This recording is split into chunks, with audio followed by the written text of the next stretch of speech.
Okay, welcome to the Brain Shift podcast, where we explore how to achieve greater success, health and wellness, and life fulfillment. I'm Keith Engelhardt, and I'm usually here with my co-host, Kevin McKinnon. However, he's feeling a little under the weather today. So I'll be a solo co-host. Our guest today is Dr. Jeff Morgan, and we'll be exploring positive psychology and positive mindset and how that relates to our main themes of greater success, health and wellness, and fulfillment. Welcome, Jeff. I am a little curious. I know you have a background in psychology in general, but what got you interested in positive psychology and positive mindsets in general? I'm glad you asked that. I think even as a child, as a kid growing up in a neighborhood that was it was very diverse. So it was big Catholic families, also all different kinds of faiths. It was also very ethnic. I mean, Italian, Hungarian. And there was also a fair number of people who were in poverty, and then there was also kind of lower middle class. So it was a real hodgepodge, and I think because of that, it was like a fishbowl for me of observation and what was going on with people and I was always intrigued with like what makes them tick and why do they behave this way and what have you. And then when I really got into psychology as an undergrad and then even into my doctorate training in that, I think I realized that psychology was focusing on what's wrong, focusing on pathology, focusing on, what's broken about us, so to speak. And what really drew me to positive psychology, or what some people also refer to as a humanistic psychologist, was that they look at the focus is what uplifts us, what improves us, what makes us whole and fulfilled. So it's a real shift. And to me, that just really resonated. It was like, yeah, they've got it. I mean, that's what it's about. It's easy, not that we want to tend to people that have serious mental illnesses and treating them, but the focus, though, the shift really needs to be on overall well-being and resiliency and that. And so that's been a passion. I think it was always there, and it was like a drowning man with a life preserver when they came along, and so positive psychology's really gained a lot of traction probably the last 20 years. I mean, a really significant impact on not only just the field of psychology, but many other, I mean, in industry and that, I mean, and also universally, worldwide, it's really taken off. So that's exciting too. Yes, especially in current times, even before our current COVID dilemma, there's been a lot of stress that's been epidemic. Anxiety levels are up, not only in the U.S. but worldwide, depression levels and so forth. So any focus on something positive can have long-term and lasting changes for quite a big portion of the population. Because I kind of agree that focus on what's broken our brains get good at what we focus on and repeat. So it kind of makes sense to, flip the opposite direction and focus on what's positive in our lives, and essentially train our brains for new successes and the positivity. I'm familiar with a few Italian studies that have looked at positive attitude and problem solving as a functional coping style rather than avoidance strategies and negative coping styles. So what are some everyday ways that people can make that mind shift away from the negativity, whether it be what we're exposed to on the news or just the challenges in everyday life? What are some ways that everybody can do that are practical for shifting minds and focus to a more positive direction? One, Keith, that's really, and you mentioned like with the COVID and I think with all the divisiveness and the stress, that's all of that's created. I mean, I know, at least for me personally, and I think as you were saying that we're seeing that pan out in terms of the suicide rate and the stress levels that have just skyrocketed. And what's been for me, I think has been a real saving grace is keep getting into a coherence state. That whole, like the research that we know from like Heart Math Institute, and that, where I can get, where I'm like just getting heart and brain, in sync. And you can go on like the Heart Math website, and they even have like little tutorials and apps that they give free that help you to get there. And what I'm getting at is what that does, what it has done for me is, maybe after I listen to say cable news for a while, and then I feel like I want to run for some Prozac or something, or whatever is going on politically, and then I just remind myself to get back. Well, okay, I can get back in that coherent state again, that peaceful, state.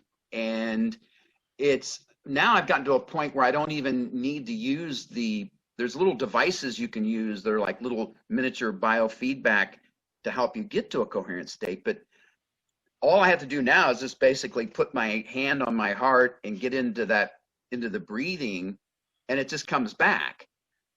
And what we know is that puts us in gamma brainwave. And that's, all those Buddhist monks that we studied with MRIs, for a number of years, we found that, yeah, obviously, like the Dalai Lama and people are in a very peaceful, compassionate, loving state. And so that's been a real, that's just one example, I think, of the answer to your question. Like that's really been really assisting me in getting back there, because it's easy to get away from it, when there's all this, this uproar that's just 24/7. And to just get back to that peaceful state again, that equilibrium, that's a. For our audience members that may not be familiar with the term coherence, what we're speaking to is we have certain breath rhythms, heart rate rhythms, and also brain wave rhythms. And current coherence means that when all three of those are lined up, and that we have a very, very relaxed, calm state. Our productivity is increased when we're in that state. Our creativity is increased when we're in that state. It's our ideal performance state.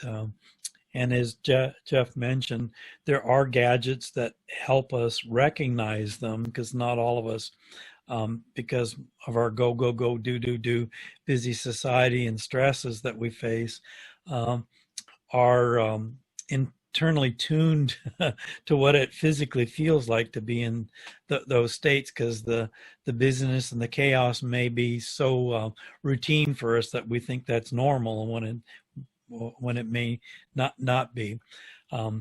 So I actually am an affiliate for the Heart Math Institute, and if you go to my website neuroyoga.zone, you can learn more about various gadgets that you can wear, whether it be a breath rate monitor, heart math, heart rate variability monitor, or a Muse meditation headband. That all three of them give you feedback of your internal state, and over time you actually develop the awareness. Oh, that's what it feels like to be relaxed. I don't need, as Jeff mentioned, the gadget to let me know that, although they still have uses and usefulness, even when we mastered the technical term is interoception, or awareness of what my physiology is doing. And we can reach those deep calm states that we tend to associate with the Dalai Lama or Buddhist or Buddhist monks rather. And one of the simplest one is what Jeff kind of mentioned, is just focusing on the heart. And having compassion, thinking about somebody that we care for, that we love, that we have compassion, and just that experience of that feeling of love or compassion will naturally nudge the body and the physiology to those states of coherence. And that, to kind of dovetail then back to positive psychology. So when they speak of like the research that's been done, like say on gratitude, well, that state, that coherence, that to me is a gratitude state, you know, and it, now I don't have to like, I mean, it's a felt gratitude that I have, you know, just appreciation for living, for all life, for my fellow human beings, what have you, you know, and just for the discovery of just, you know, every day in nature, you know, and it takes me there. That's also when you're in that kind of that really joyful state, that's also called being in flow, you know, whether it's a runner's high or you're making love or whatever, you know, that, yeah. So that's also another aspect that is, you know, oftentimes discussed and with mounds of literature in terms of in positive psychology. Yeah, that you mentioned the gratitude. That's a really, really effective and simple way that we can shift our mindset toward more positivity, or having a positive psychology or positive mindset, because we got a wealth of things to be grateful for in modern times. We no longer have to worry about some of the challenges and stressors that previous generations had, or if we live in a developed country, if you're watching on your favorite gadget, whether it be a phone or tablet or laptop, desktop, whatever, if you recognize that 1/3 of the planet doesn't even know where their next bowl of rice is coming from, and to be grateful to not only be well fed, but have the ability to communicate with anybody on the planet using these technologies that I mentioned, why wouldn't you have some gratitude for that as a state of life versus some of the challenges that others on the planet face? Really helps. I mean, today I've noticed that when I'm, you know, either maintaining that or reconnecting with that state, and I'm with people, you know, say loved ones or whoever, friends, whatever, that, and they're maybe kind of just really distressed or what have you, and it, that I can start noticing and feeling the shifts that take place. So it's like, so when I look at it because, like, if in my job, if I'm just maintaining it for myself, then it spreads out to others. Mm-hmm. That it is contagious. And and we know that, and the research backs that up in terms of just the field that the heart itself has will start, and we're all connected anyway, so it does. It just, it can really change the whole mood in a room. Yeah, we're social creatures, and we tend to mirror the responses or behaviors of the people around us. So a daily activity of having a gratitude journal where you start the day by writing a few things that you're grateful for, and the same thing at the end of the day. And you'd be surprised how over time it can shift our mindset and our psychology toward a more positive focus, and celebrating the positive things that happen in our lives, no matter how simple they are. When we do, we get these little dopamine hits in our brains that motivate us toward more of what created that little moment of joy or gratitude that we have. That's, I think, especially now, I think because of just the time, the time frame we're in, the divisiveness and the polarization, that I think it's especially important, now. It's an opportunity, I think, for us to regain kind of our equanimity, our compassion, groundedness, whatever you want to call that. Yeah, and one of the suggestions, I think it was maybe Dr. Daniel Amen that suggested it, is if you want to make things a little bit more positive in your life, is turn off the news. Yeah. Because it's designed to be negative, to focus on and you look at the content ratio, they might have a token little positive news segment the last 2 to 5 minutes of the news report, but the bulk of it is all the calamities and negative events that are covered for the most often, and we get this distorted view of what the world's like, that it's all negativity and chaos, and that may not be the case, and it sometimes is helpful to distance yourself from that once in a while, so that you can experience a different state. I think it's for myself, and I think for others, I think just especially right now, limiting myself in terms of, I want to stay informed, whether it's the print media or it's television or what have you, but limited, because of, like you're saying, because it, unfortunately, so much of it is overwhelmingly negative. Yeah. And so it's not a Pollyannish thing. It's just, okay, so I'm just gonna take it in smaller doses. Still be informed and make informed decisions, like to vote or whatever I'm doing. But I'm not overwhelmed by it.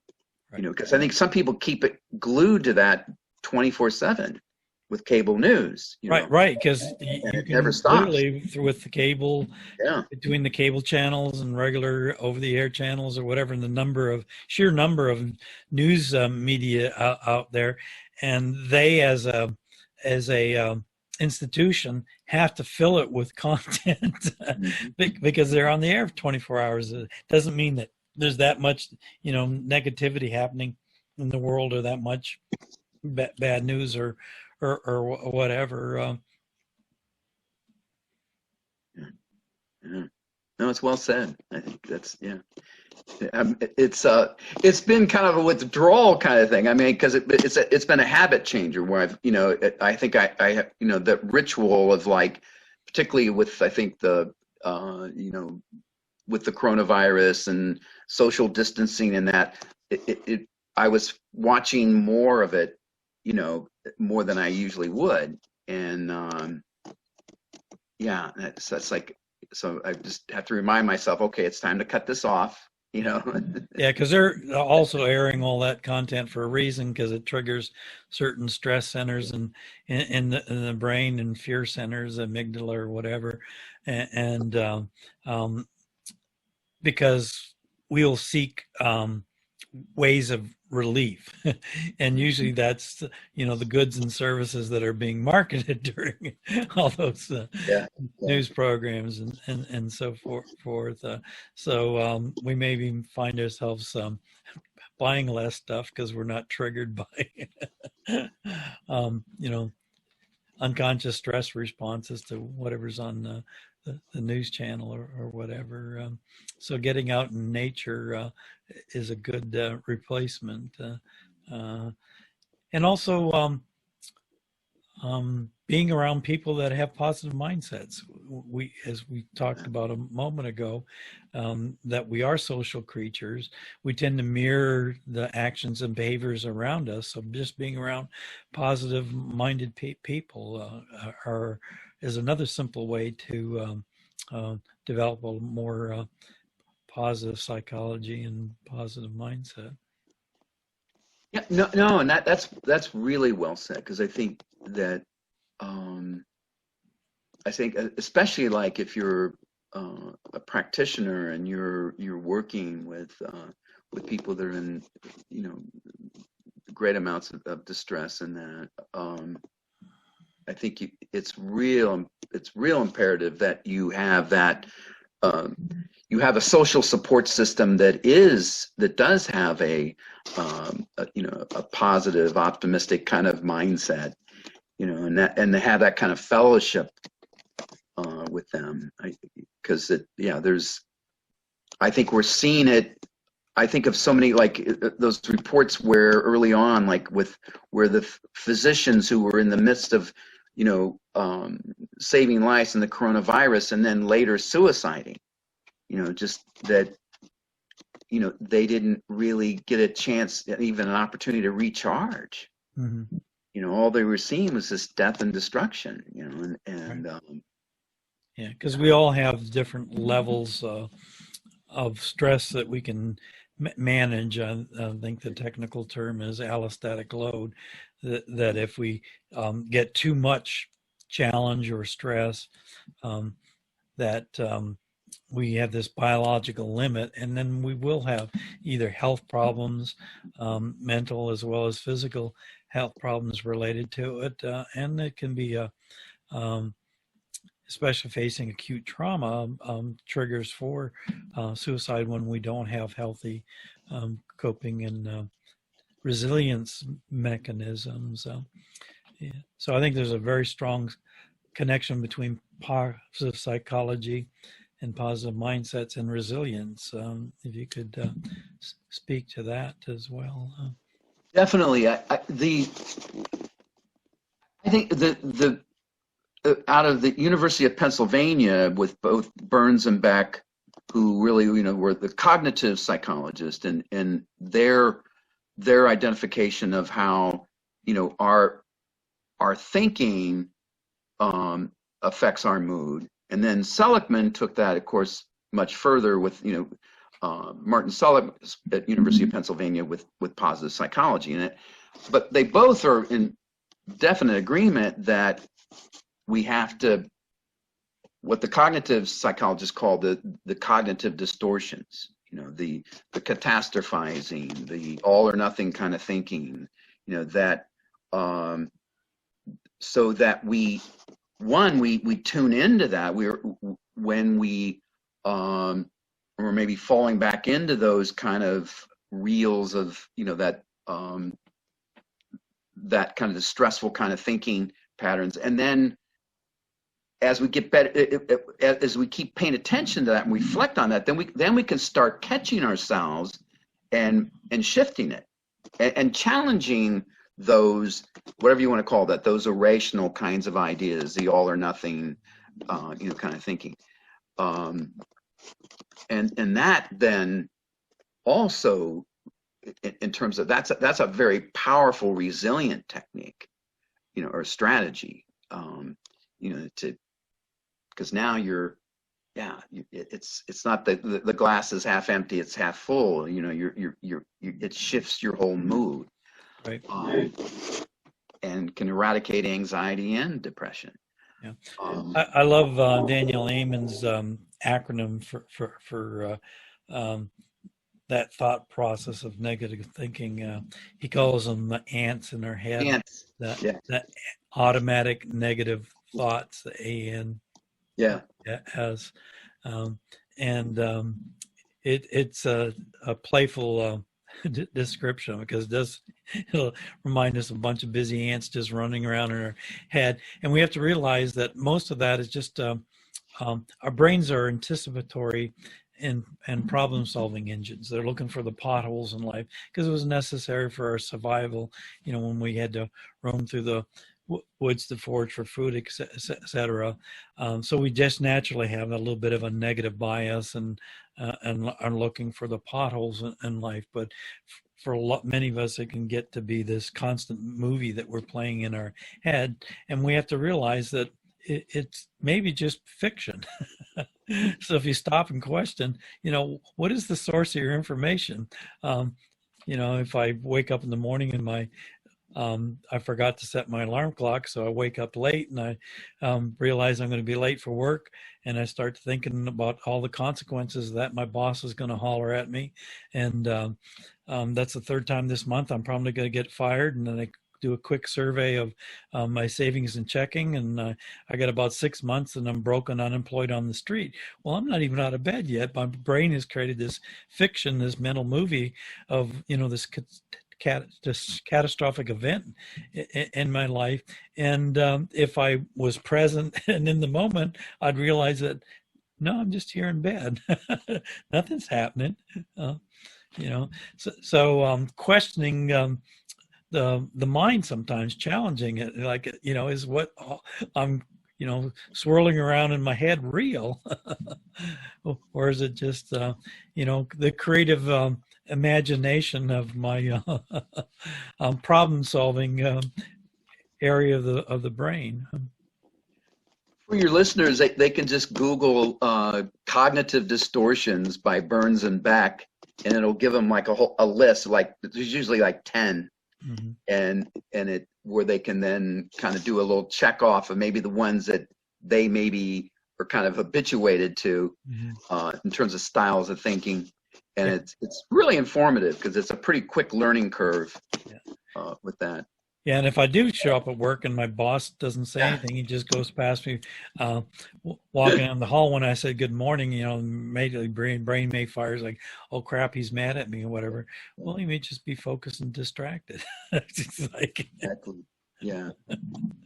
You're not reading into things anymore. Yeah, so just questioning our mind sometimes and what it is telling us, how valid it is, and just being in the moment and the present with whatever the experience is in front of us as well is a great way to kind of get out of that ant trap.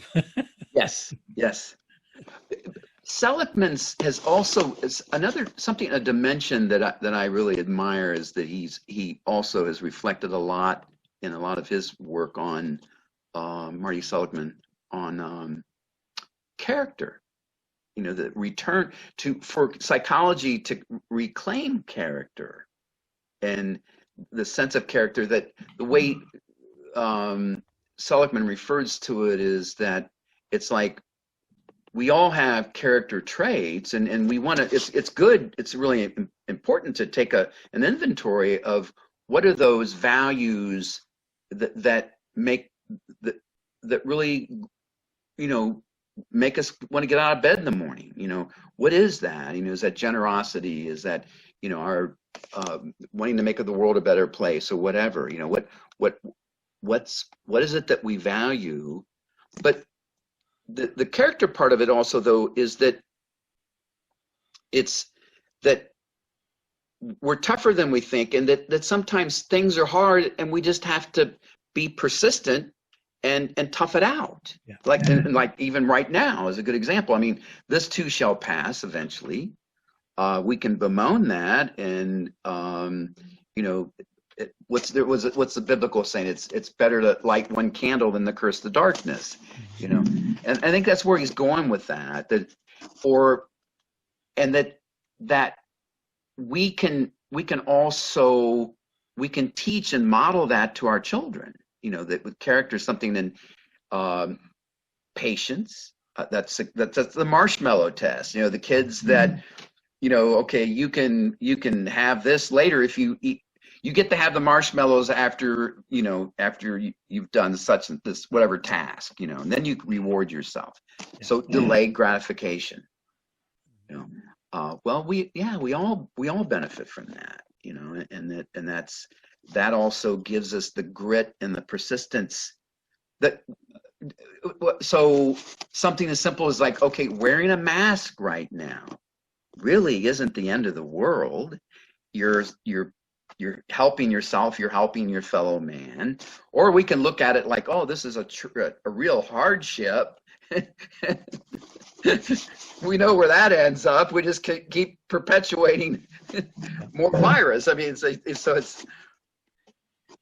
he's back to that persistence again. That there's times we have to just take a check-in on ourselves. Yeah, and this delayed gratification too, because we live in this instant burger, instant soup, instant everything, and fail to realize that some things have a natural process and a flow, and take some time to manifest. Doesn't mean that it's not going to happen. It just may not be happening in my particular time line. So having a positive mindset that, if I take the steps in this direction, that this will manifest in my life. It just may take a little longer, and that studies have shown that people who are able to delay gratification, that they actually are more successful in life. And the wait in going through the steps, and sometimes that might mean a little bit of challenge or struggle, is a way of building resilience. Because there's a lot more that humans are capable of going through and being resilient. When people complain about some of the modern inconveniences, or I don't even like to call them difficulties, because certainly wearing a mask isn't a difficult task. I sometimes share the story of, imagine at age 14 being abducted by the Russians and having to serve for 10 years as a butcher's assistant on a train feeding the troops, getting back to Poland after World War One, going through the Spanish flu, the Great Depression, World War II, and the list of major trauma events goes on. But that's what my grandfather experienced. So to grumble about having to wait in line for a pizza because it's taken an extra 10 minutes or whatever is just not a major inconvenience or challenge in life compared to what maybe our ancestors had to weather, or for that matter, what some people still have to experience on the planet. So taking a broader view and comparing the life situation that I'm maybe in my high chair beating my spoon over to what others in prior generations had to experience, or what other areas of people on the planet are experiencing. Is another way of, shifting the mind out of that negative chatter and catastrophizing that you mentioned.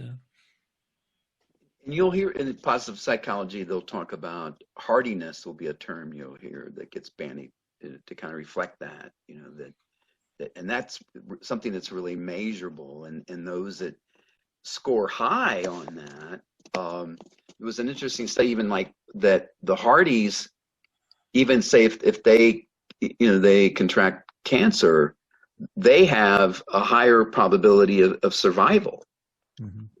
Because they tend to be more assertive. They take charge of their treatment. They're proactive, and they ask questions. Oftentimes physicians will admit they're not always pleasant to deal with, but they're persistent that way, and they take that kind of responsibility. And that positive mindset even actually affects our biology right down the genetic level, where it stimulates better health. A quick description of the mechanics of that. If we're constantly thinking negative, or perceiving a threat or challenge, the body's in survival mode. And our bodies are binary in the sense of we can be in that survival mode, or we can be in the rest, replenish, and renewal mode. But you can't have both at the same time. So that chronic state of always being in survival mode literally doesn't give the immune system a chance to function at its peak, and all the mechanics of our physiology right down to the cellular and genetic level. So that positive mindset, I have a question I ask at every one of my beginning yoga classes, and that's how many people get the cold, get a cold, a flu, or have a headache on an occasional or regular basis? And a good percentage of the class will raise their hand. The second question is, how many of you notice I have not raised my hand? Because I've got decades of practicing meditation, mindfulness, and yoga that not only relax you, but stimulate your physiology to be in that rest and renewal and possibility mode, where your immune system just naturally functions better, and you can you build a resistance and a resilience to common colds or flus or even disease. I had the good fortune some years ago. Oscar Bunshaft was hosting cutting edge people because he wanted to. He served on the School of Medicine at Wright State University, and he had guest speakers come in, and I picked up Deepak Chopra from the airport, and as I was transporting him to the university, he said to me, he says, "Remember, Jeff, the immune system is constantly eavesdropping on our thinking." And that's really, I think, really just dovetails what you were saying. Bruce Lipton has done some marvelous research and shares that connection about how mindset changes basically the physiological soup throughout our physiology, and that it can set us up for disease, or even controls the gene expression where they're going to be, whether we're going to be susceptible to disease or illness. And it starts with the thoughts. I love Joe Dispenza's description of that, is that our thoughts trigger our emotions or feelings. Those feelings trigger our mood, and our mood triggers our behavior, and our behavior determines our reality. It's that possible, but it all starts with the mental thinking and the thought process, whether that's positive or negative.